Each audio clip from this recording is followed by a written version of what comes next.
करेंगे भारत ने जो बैरियर्स ब्रेक कर दिए हैं। This is unbelievable. Salute to India और इंडिया की ह्यूमैनिटी के लिए वो सोच कि जिसकी वजह से भारत को फार्मेसी ऑफ द वर्ल्ड कहा जाता है। जो कि सिल्क रोड बनने जा रहा है। खैर पहले मेन टॉपिक के बारे में बात करते हैं, फिर इसके ऊपर भी आते हैं। अभी जो यूक्रेन के अंदर जाना, इससे पहले जब रशिया के अंदर गए थे, रशिया के प्राइम मिनिस्टर जो उनसे है व्लादिमीर पुतिन के साथ जब जफ्फी डाली नरेंद्र मोदी ने, तो यूक्रेन के जो प्राइम मिनिस्टर उन्होंने कहने लगे कि एक दहशतगर्द के साथ जिसने बच्चों का मर्डर किया है उधर जाके गले मिल रहा है। लेकिन आज जब यूक्रेन के प्राइम मिनिस्टर का गले मिला तो सारे शिकवे दूर हो गए। कैसे ये जो मेडिकल असिस्टेंस इसको बहुत सारी जगहों पे दिखाया गया, ये एक भारत हेल्थ इनिशिएटिव है और मेडिकल बॉक्सेस थे जो दिए गए। हिंदुस्तान ने ज़बरदस्त किस्म के गिफ्ट्स दिए, दवाओं से लेकर सब कुछ तो है ही, और भी कई सारी डील्स हैं ही। हॉस्पिटल जो है वो बना के दिया, जिसको भीष्म कॉम्प्लेक्स नाम दिया जा रहा है। इस तरीके की चीज़ें जो है वो यूक्रेन को याद रहेंगी। आज आप देखो एक चीज़, यहाँ पर इंडिया वियतनाम को हथियार देता है, इंडिया इंडोनेशिया को, ताइवान को, बाकी जो अगल बगल के देश हैं चीन के, उनको हथियार देता है क्योंकि वहाँ पर वो ज़रूरी है। लेकिन ना रूस को हथियार दिया, हालांकि रूस को हम क्या ही हथियार देंगे, रूस से तो हमने बहुत लंबे रेट तक हथियार खरीदे हैं, रूस को फिर भी हमने हथियार नहीं दिए। आज कम से कम दे सकते हैं, नहीं दिए। और यूक्रेन को भी हमने हथियार नहीं दिए, वहाँ पर हॉस्पिटल खोला हमने। तो ये भारत दर्शा रहा है पूरी दुनिया को, मैसेज दे रहा है कि देखो ये होती है पीस की बात, ऐसे होती है शांति।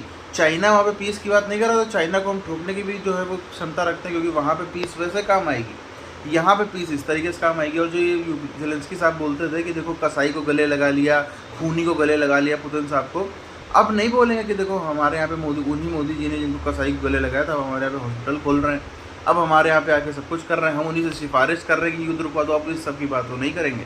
वर्ल्ड फार्मेसी ने एक और कारनामा अंजाम दिया। जैसे कि आप जानते हैं कि प्राइम मिनिस्टर नरेंद्र मोदी इस वक्त कीव यूक्रेन में हैं। उनकी मुलाकात भी हो गई है, मीटिंग भी हो गई है प्रेसिडेंट व्लादिमीर ज़ेलेंस्की के साथ।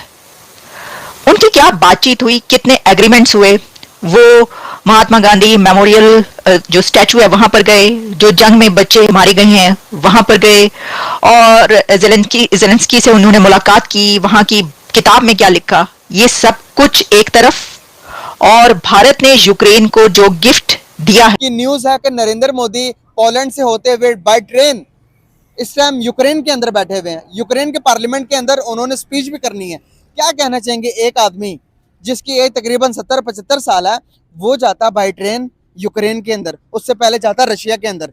क्या फायदा हो सकता है इंडिया को, और इंडिया के नरेंद्र मोदी क्या चाह रहे हैं, चाइना को कैसे कम्पीट कर सकता है? अब उनकी इकानमी देख लेना, वो भी $1 ट्रिलियन की इकानमी है, और इंडिया भी $1 ट्रिलियन की इकानमी है। इंडिया की भी तकरीबन कोई 5-6 ट्रिलियन डॉलर की इकानमी है, तो इसलिए वो चाइना को भी इस रीजन में कम्पीट करने जा रहा है। और दूसरा ना सिर्फ वो 3-4 ट्रिलियन डॉलर्स की, आई थिंक सो मैंने सुनी, 3 ट्रिलियन डॉलर तक पहुंच गए। चलें जितने भी हैं जी, तो इंडिया ना सिर्फ जो है इस रीजन को जो है वो कम्पीट करना चाह रहा है, बल्कि वो दूसरे ममालिक में, दूसरे रीजन में भी अपना इन्फ्लुएंस बढ़ाने, जो कि सिल्क रोड बनने जा रहा है। खैर पहले मेन टॉपिक के बारे में बात करते हैं, फिर इसके ऊपर भी आते हैं।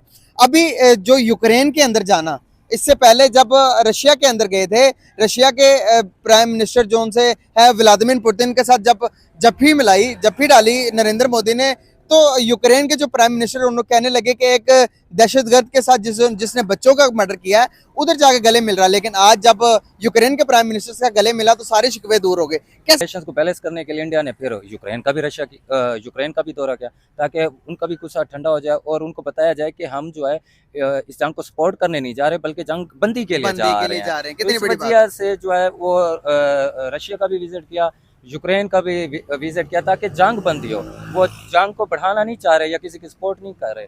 तो इसी वजह से जो है मोदी साहब इस वक्त जो है दुनिया की मीडिया पर छाए हुए हैं कि वो जो है एक इंडिया का सॉफ्ट इमेज डेवलप कर रहे हैं। और इतनी आपने सरकारी आराइशों पे जितने रुपए आपने खर्च कर दिए हैं ना, 14 अगस्त के ऊपर जी गवर्नर हाउस को सजाया गया, माल रोड को सजा दिया गया, नहर को सजा दिया गया, पूरे पंजाब पूरे पाकिस्तान की सरकारी इमारत के ऊपर 5 करोड़ से ज्यादा लागत आई है। अब उन जो बिल्डिंगें हैं सरकारी, उन्होंने ये तो नहीं कहा हिंदुस्तान मुर्दाबाद, मैंने कहा है पाकिस्तान जिंदाबाद। ठीक है तो मेरे ऊपर क्या खर्च हो रहा है कि अवाम टैक्स देती है ना, उस टैक्स का रिटर्न होता है। रिटर्न किस शक्ल में होता है? सड़कों की शक्ल में। आपके बच्चों को अच्छी तालीम दी जाए, सस्ती तालीम दी जाए या फ्री तालीम दी जाए, अच्छे हॉस्पिटल दिए जाए। तो पाकिस्तान में ऐसा कुछ नहीं है। भाई की तरफ बिल्कुल ठीक है कि करोड़ों रुपया लगा दिया आपने बिल्डिंगें सजाने में, आम आदमी के लिए क्या सोचा? नो डाउट के पाकिस्तान का जश्न मनाना चाहिए, 14 अगस्त बड़े तरीके से बहुत अच्छा मनाना चाहिए, लेकिन गरीब मुल्क के हिसाब से भी ये भी देखना चाहिए कि हम गरीब मुल्क है, हम लोग कर्जों में फंसे हुए हैं। बोर्ड की वेबसाइट वो किसी ने हैक कर ली है, ठीक है जी। ये हमारी वेबसाइट्स हैं, हमारी इवन के बड़ी सेंसिबल वेबसाइट्स हैं, and they are being hacked by the Indians, और वो उनके नॉर्मल पीपल हैं जिन्होंने हैक कर ली हैं। मोदी और मोदी की कौम जो है वो सारे उन्होंने उसको मोदी को जो है एक हीरो के तौर पे प्रेजेंट किया हुआ है, और ये आज की बात नहीं है, पिछले 8 साल से है। उसने प्रूफ भी किया, उसने काफी चीजों में जो है अपने स्टैट्स बहुत बेहतर किए हैं उसने अपने कौम के। वो चंद्रयान पे बैठ के जो है वो अपना, पता ही नहीं था कि चाबहार पोर्ट की इतनी वैल्यू हो सकती है कि भाई वो पाकिस्तान के बंदरगाहों को, 2 बंदरगाह, पोर्ट कासिम और जो गवादर बंदरगाह को भाई बाईपास कर दिया। देखें ना, ये जो पाकिस्तानी बंदरगाहें हैं, इससे जो चाइना को बहुत ज़्यादा फ़ायदा होना था, ठीक है, क्योंकि ये जो है ना शार्ट रूट है उनकी ट्रेड के लिए। तो असल में सी पैक भी कामयाब नहीं हो पा रहा। सी पैक भी वो इसी वजह से वो कामयाब नहीं चाहता इंडिया के कामयाब हो, ठीक है। तो इसलिए वो इंडिया चाह रहा है कि वो पाकिस्तान और चाइना दोनों को आपने कहा कि इंडिया नहीं चाहता कामयाब हो, आप देख पॉलिसीज लेकर जानी चाहिए अपने बलूचिस्तान के अंदर। हमें उनके जो ग्रीवेंसेस हैं बलूच पीपल की, उनको हल करना चाहिए, ठीक है, उनके खिलाफ नहीं चाहिए जाना चाहिए। बिल्कुल सही, बिल्कुल सही। यहाँ पर अगर देखें, हम अपने अंदरूनी मामलात से नहीं उभर पा रहे हैं, हमसे यहाँ पर हमारी महंगाई नहीं कम हो पा रही है, हमसे यहाँ पर हमारे क्राइसिस, इलेक्ट्रिसिटी के क्राइसिस देख ले, इकोनॉमिकल क्राइसिस, पॉलिटिकल क्राइसिस, हर किस्म के क्राइसिस हम घिरे हुए हैं। दूसरी तरफ अगर हम अपने साथ के अलाई को देखें, इंडिया को, वो दुनिया के मसाइल हल करने के लिए कुछ कहने को बचता नहीं है।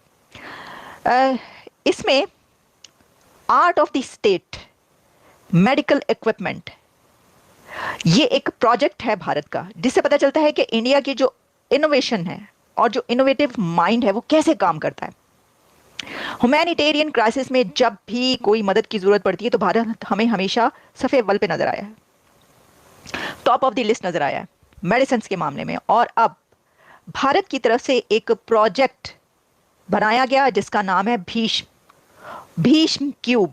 ये gifting the countries growing role in global humanitarian efforts. The Bhishma cube जो है वो मॉडर्न मेडिकल इंजीनियरिंग का एक कारनामा है, जिसमें tailor to handle up to 200 casualties with a focus on rapid response and comprehensive care.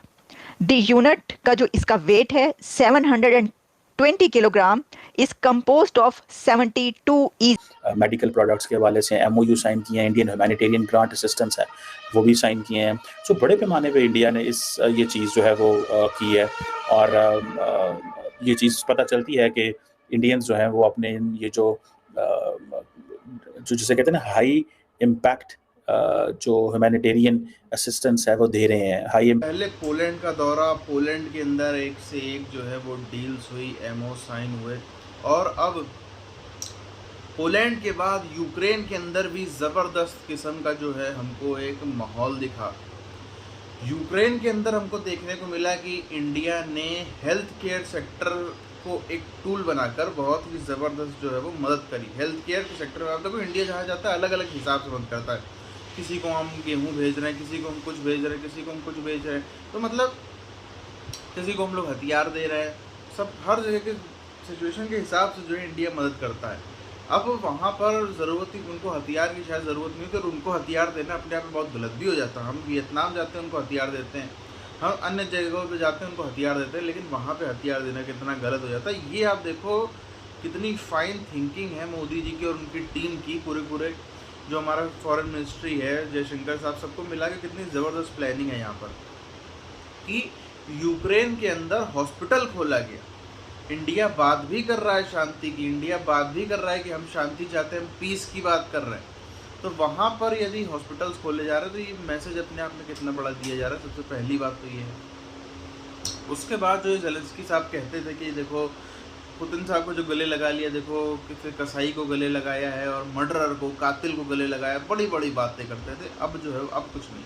अब पुतिन साहब ने तो नहीं बोला। अच्छा देखो, अब ज़ेलेंस्की साहब की थोड़ी सी इमेच्योरिटी मैं कहूँगा, अब क्या ही बोले। देखिए, जो वॉर होती है वो दोनों फ्रंट पे नुकसान पहुंचाती है, और जो पूरा का पूरा कारण था मैं आपको पहले भी कई बार बता चुका हूँ। अब तो इतनी पुरानी बात हो गई, आप सब भली बात ही जान गए होंगे कि उसका कारण क्या था। कारण यूक्रेन ने ही ज़बरदस्ती उंगली करी थी जिसकी वजह से वॉर हुई थी, और रूस के लिए एक स्वाभिमान का और एकदम मुश्किल घड़ी बन गई थी। रूस चाहता था बहुत पहले भी अटैक कर था, लेकिन रूस के लिए पानी सर से ऊपर जा चुका था, तब रूस ने अटैक किया। ऑब्वियसली अटैक करना नहीं सही होता है, और भी रास्ते होते हैं, मगर उंगली तो पहले यूक्रेन नहीं करी थी, ये भी बात सच है। और अब उसके बाद आपने पहले ये कर दिया, फिर आपके लड़ने की क्षमता भी नहीं, और आप दूसरों को बोल रहे हो कि कसाई है और ये है और मर्डरर है, और इस तरीके। अब देखो, चाहो तो पुतिन साहब भी बोल सकते हैं, क्योंकि यूक्रेन के लोगों ने भी कितने रशियंस के इस वॉर में खून नहीं किया।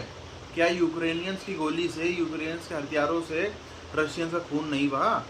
वो भी सेम बात बोल सकते हैं, लेकिन पुतिन साहब तो नहीं बोले। तो ये मेच्योरिटी पुतिन साहब की और जेलेंस्की की इमेच्योरिटी यहाँ पर साफ नज़र आती है हमको।